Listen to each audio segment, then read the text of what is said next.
entre 50 et 75%. Ça va être le montant de ta retraite par rapport à ton ancien revenu. Tous ces taux ont beaucoup baissé et c'est pas prêt de s'arrêter. Donc pour la majorité des gens, travailler ne permet plus d'avoir des revenus suffisants à la retraite, donc il va falloir se constituer des revenus complémentaires, des revenus passifs. Et c'est exactement ce qu'on va regarder aujourd'hui. On a tous besoin de revenus complémentaires. Pas vrai, Alfred?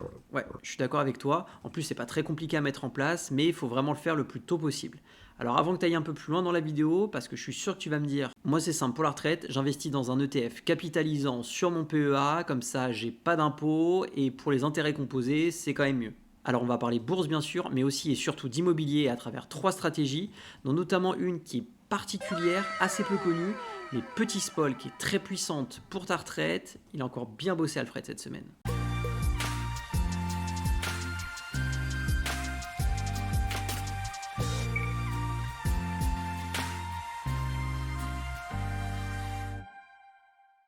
Salut, c'est Gabriel. Alors petit rappel, comme d'habitude, je ne suis pas conseiller financier, Alfred non plus, donc tout ce qu'on va dire dans cette vidéo, c'est pas un conseil en investissement.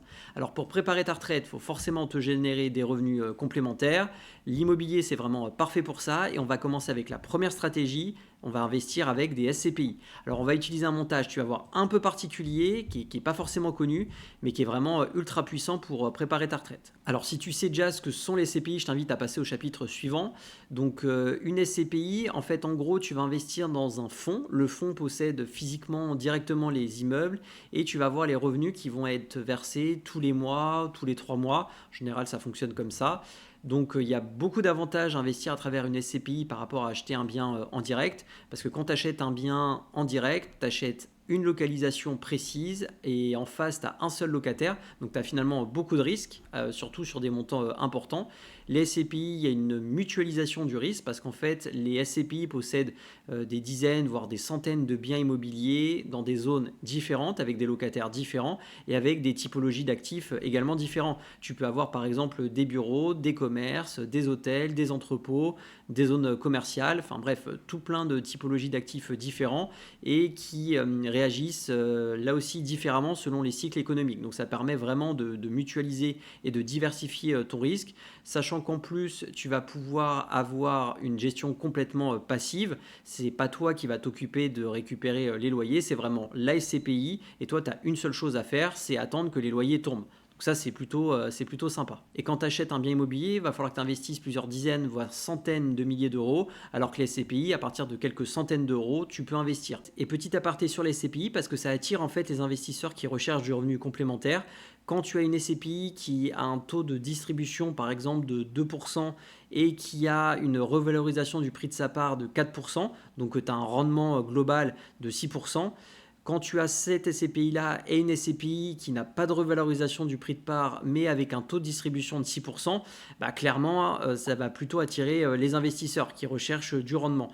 Donc en fait, les SCPI ne sont pas incités forcément à revaloriser le prix de la part, puisqu'en fait, le taux de distribution, ça va être tout simplement le revenu qui va être dégagé par la SCPI divisé par le prix de la part. Et donc en fait, si le prix de la part est trop important, et bah du coup, forcément, tu auras un taux de distribution, un taux de rendement qui sera plus faible.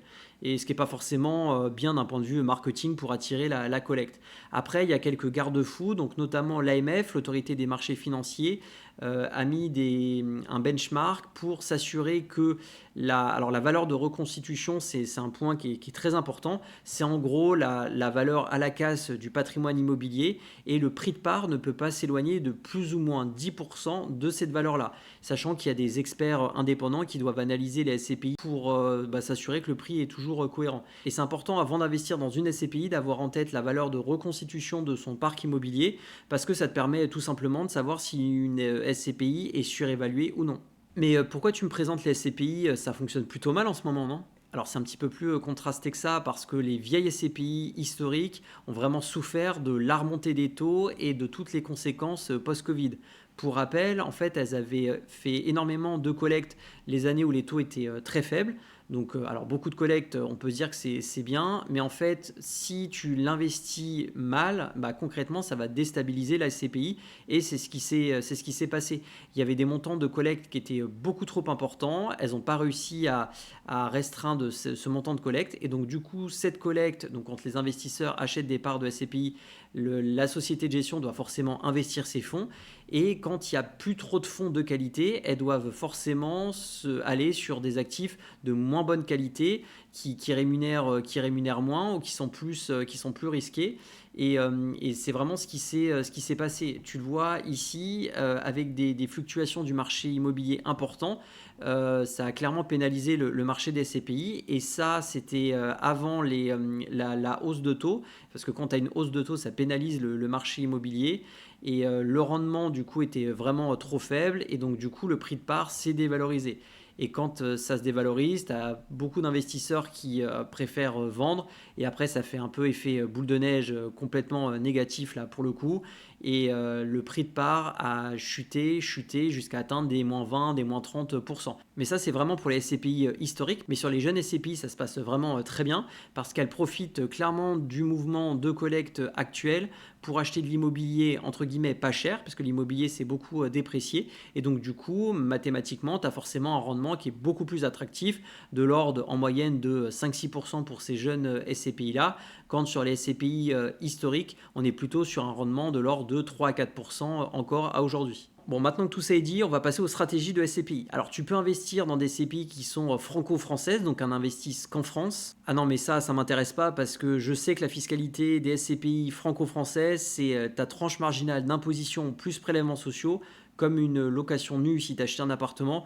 Donc, en gros, on t'arrive à sur du 40, 50, voire 60%. Donc, ça m'intéresse pas. Ouais, ok, c'est pas faux. Après, n'oublie pas ma petite astuce d'investir à travers une holding. La vidéo s'affiche juste ici. C'est vrai que c'est intéressant parce que ça te permet quand même d'optimiser ta fiscalité. Non, non, mais c'est sympa, Gabriel, merci, mais trop compliqué, j'ai pas envie de créer une société. Tu m'as dit que tu avais une belle astuce. Ok, ok, alors attends, j'ai encore deux trois stratégies pour arriver à une situation vraiment optimisée. Ok, j'imagine que ta super stratégie, c'est la dernière. Oui, tu connais Alfred, c'est un petit malin, il veut que tu regardes la vidéo jusqu'au bout. Alors si la SCPI française ne t'intéresse pas à cause de la fiscalité, tu peux vraiment t'intéresser de plus près à la fiscalité et à l'investissement dans des SCPI européennes. Alors les SCPI européennes, je pense que je ferai une vidéo dédiée là-dessus, mais pour simplifier, elles sont vraiment largement moins fiscalisées que des SCPI françaises. Pourquoi? Parce que déjà tu ne payes pas les prélèvements sociaux à 17,2%, donc déjà c'est énorme. Et en plus, tu n'as pas la fiscalité nue entre guillemets des revenus fonciers, puisque tu vas être fiscalisé à un taux moyen qui est en général largement inférieur par rapport à ta tranche marginale d'imposition. Ça apparaît sur ton avis d'impôt. Et donc là, tu vois, tu as un petit calcul qui est fait rapidement.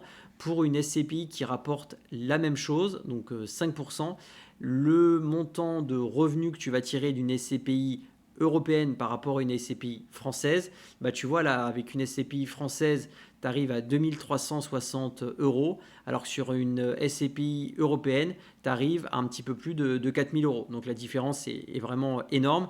Juste petite précision parce que là je ne le vois pas sur le site, enfin si c'est marqué là, sur les SCPI européennes, le loyer de source étrangère versé par la SCPI aux souscripteurs, donc ça va être bien les revenus nets de fiscalité étrangère, mais après en général la fiscalité étrangère, notamment au niveau de l'Europe, c'est vraiment très faible, mais elle est pas inexistante. Donc en fait, la fiscalité, en réalité, est un petit peu plus élevée si on veut être vraiment précis. Ouais, c'est sympa tout ça, mais tu m'as dit qu'Alfred avait bien bossé. Ouais, c'est pas faux, t'as raison. Et en fait, cette stratégie, ça va être l'achat démembré de parts de SCPI. Je t'explique ça tout de suite.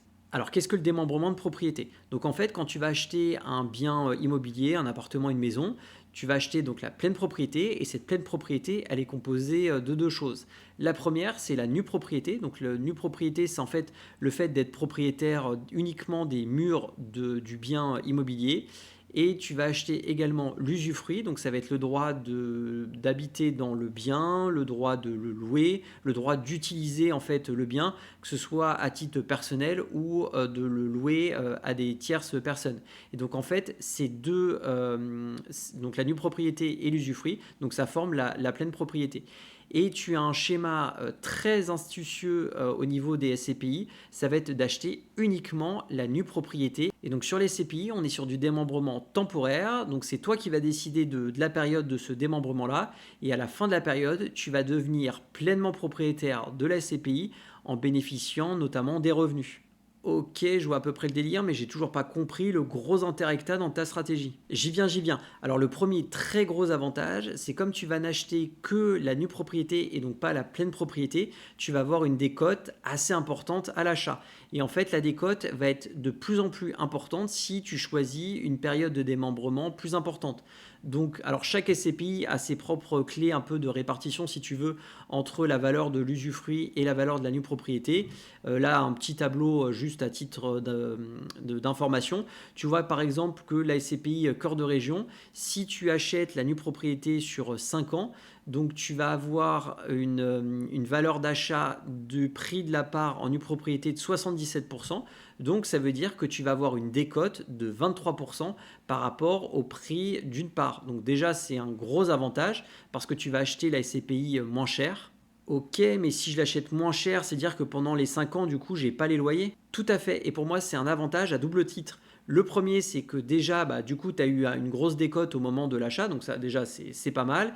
Et deuxièmement, ça ne va pas alourdir ta fiscalité. Si par exemple, tu es dans une logique de préparation de revenus pour la retraite et tu te dis, bah voilà, moi, la retraite, c'est dans 10 ans, c'est dans 15 ans, c'est dans 20 ans, j'ai pas envie de m'ajouter des revenus parce que j'ai une fiscalité qui est quand même assez forte, mais voilà, dans 15 ans, je veux avoir des revenus un peu plus importants. Et bah, typiquement, tu t'achètes la nue propriété d'une SCPI et là, tu auras du coup une très grosse décote. Tu le vois, là, alors t'as pas 50%, mais quasiment avec les SCPI de décote sur le prix d'achat. Ah ouais, c'est pas mal ton truc, mais du coup, tu as un exemple?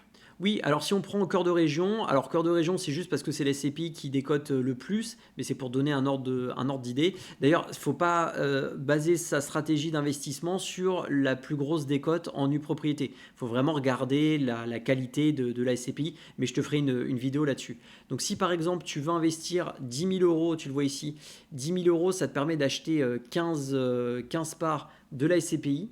Alors au niveau des rendements et des revenus à calculer, le site se base en fait sur le taux de distribution annoncé de la SCPI. Donc bien sûr, ce n'est pas une garantie en capital, mais bon, ça je pense que tu l'as compris. Donc en fait, si tu achètes 10 000 euros dans une SCPI, donc ça te permet d'acheter 15 parts. Là, le revenu estimé, hop, est ici à 51 euros par mois, donc avant imposition. Et si tu achètes du coup la nue propriété, on va dire par exemple que tu es à la retraite dans, disons, une dizaine d'années, que là, du coup, tu vas acheter tes 10 000 euros. Alors, tu ne peux pas acheter un prix de part, enfin, tu es obligé d'acheter un nombre de prix de part entier. Donc, c'est pour ça qu'il m'a rajouté 119 euros.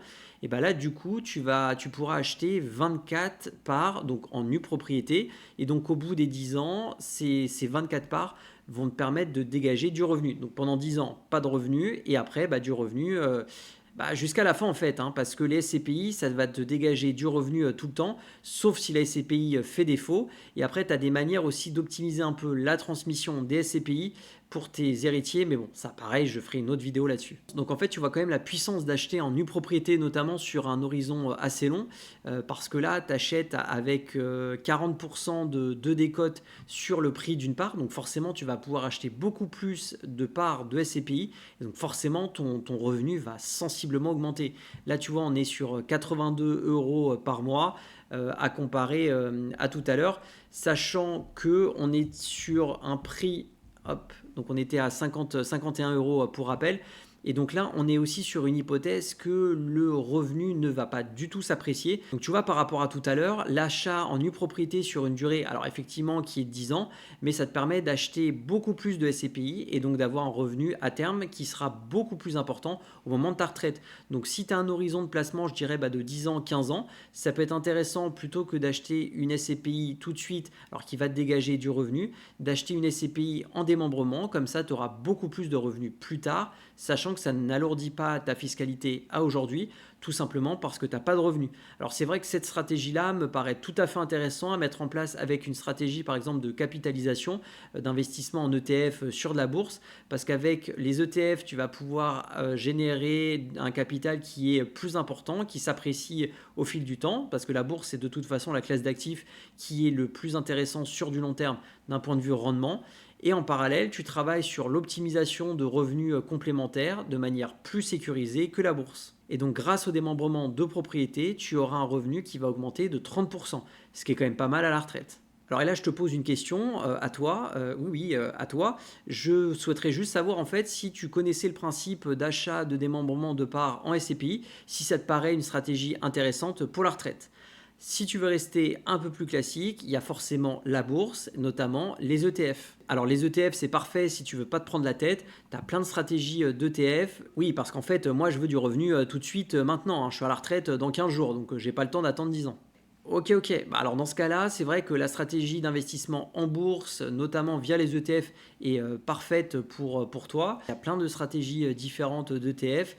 Tu as des ETF distribuant avec une stratégie dividende aristocrate. Donc ça va être des entreprises qui ont réussi à augmenter leurs dividendes sur un horizon long. Donc ça te permet en fait d'avoir une certaine visibilité et sécurité sur le dividende, même si rien n'est garanti bien sûr. Tu as des stratégies d'ETF qui investissent dans des obligations. Donc, je t'ai fait une vidéo pour t'expliquer tout ça. Tu as des stratégies d'ETF avec des options. Enfin bref, toutes sortes de stratégies différentes. Après, là, ce que tu vis, c'est vraiment un rendement élevé. Et c'est vrai, par exemple, tu vois, avec les dividendes aristocrates, alors on descend un petit peu, le rendement est à 2,17%, sachant pour rappel qu'on est sur de la fiscalité compte titre. Donc en fait, ça va te faire un rendement aux alentours d'1,5%. Et tu es d'accord avec moi, c'est pas foufou, surtout quand tu cherches du revenu complémentaire. C'est pas avec ça que tu vas faire grossir Alfred. Ouais, en plus, Alfred est gourmand. Oui, parce qu'en fait, tu vas être sur du compte titre. Donc, compte titre, la fiscalité, c'est flat tax. Donc, on est aujourd'hui à peu près à 30%. Je dis à peu près parce que je ne sais pas avec le budget ce que ça va donner. Mais le gros point négatif, c'est ça. Après, tu peux avoir une stratégie un peu plus optimisée où en fait, tu vas acheter des ETF qui vont être éligibles à un PEA et grâce au PEA, tu vas bénéficier de cette fiscalité-là pour te dégager du revenu plus faiblement fiscalisé. Mais si tu utilises la stratégie que je viens de te dire, c'est-à-dire d'acheter un ETF dans un PEA, ton PEA a plus de 5 ans, donc il y a une fiscalité très faible, et tu vas te reverser les montants sur ton compte courant, donc tu vas faire un retrait. Là, tu vas voir que le rendement est un peu plus sympa. Donc stratégie un petit peu plus optimisée, tu vas investir à travers un ETF qui est éligible à un PEA. Et donc là, on va regarder l'ETF MSCI MU Screened. Donc lui, il va investir dans des entreprises de la zone euro. Donc pour le coup, il va être éligible PEA.